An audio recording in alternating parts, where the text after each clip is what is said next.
Good afternoon. Pastor Jed here. And with this week's Elder Blip, I wanted to share with you one of my favorite things about this time of year. And as I look around, I step outside of my house. I see the trees are changing, and as the evenings kind of draw to a close sooner and sooner with our sunsets, and just admiring the beauty that we have in this valley.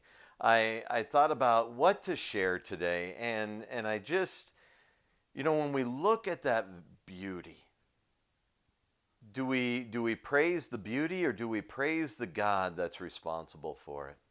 This Sunday, I encourage folks to read from the book of Job. And throughout Job, you see Job and his friends trying to grapple with God, to grapple with God's wisdom and the way that God works. And truth be told, you and I will never be able to wrap our minds around this great and amazing God that we serve. But as we come to this season where we see the seasons changing and the leaves changing, and we begin to see cool nights and warm days of fall, I want us to consider this God that is working even in the creation around us. And as Job is being recorded for us in chapter 38, we see God begin to question just our full understanding of who he is. In Job 38, listen to what God says. He goes, "Where were you when I laid the foundations of the earth? Tell me, if you know so much. Who determined its dimensions and stretched out the surveying line? What supports its foundations, and who laid its cornerstone? As the morning stars sang together and all the angels shouted for joy, who kept the sea inside its boundaries as it burst forth from the womb, and as I clothed it with clouds and I wrapped it in thick darkness? For I locked it in behind barreled gates, limiting its shores. I said, this far and no further will you come. Here your proud waves must stop." Have you ever heard God describe the oceans? Listen, he goes on to describe his creation. He says, "Have you ever commanded the morning to appear and caused the dawn to rise in the east? Have you made daylight spread to the ends of the earth to bring an end to the night's wickedness? As the light approaches, the earth takes shape like clay pressed beneath a seal. It is robed in brilliant colors." What a beautiful way for God to describe that. "The light disturbs the wicked and stops the arm that is raised in violence. Have you explored the springs from which the sea comes?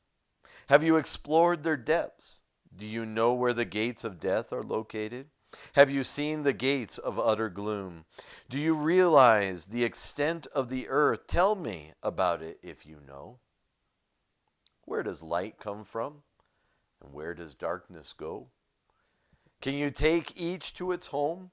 Do you know how to get there? But of course, you know all this, for you were born before it was all created, and you are so very experienced. Have you visited the storehouse of snow or seen the storehouse of hail?" We can't even come to this and begin to fathom all that God is saying. This is all created by me. God then goes on to describe the stars. Look down in verse 31. "Can you direct the movement of the stars, binding the clusters of the Pleiades, or loosening the cords of Orion? Can you direct the constellations through the seasons, or guide the bear with her cubs across the heavens? Do you know the laws of the universe? Can you use them to regulate the earth? Can you shout to the clouds and make it rain? Can you make lightning appear and cause the strikes as you direct? Who gives intuition to the heart and instinct to the mind? Who is wise enough to count all the clouds? Who can tilt the water jars of heaven when the parched ground is dry and the soil is hardened into clods? God describes the morning and the setting of the sun. He describes his oceans and the boundaries with which he places them in. He describes the stars and the constellations and how he uses them for the seasons. And you and I, as we gaze at those things, are in awe and wonder. Next time you look to those things, I encourage you not only to be in awe and wonder of what your eyes see, of what you're able to take in, but as you do, contemplate the God that has created all of this, and consider that God desires a relationship with you and with me. What a wonderful blessing we have. What an amazing God we have. That's the thought I wanted to share with you today. May you have a blessed evening and a wonderful week. Take care.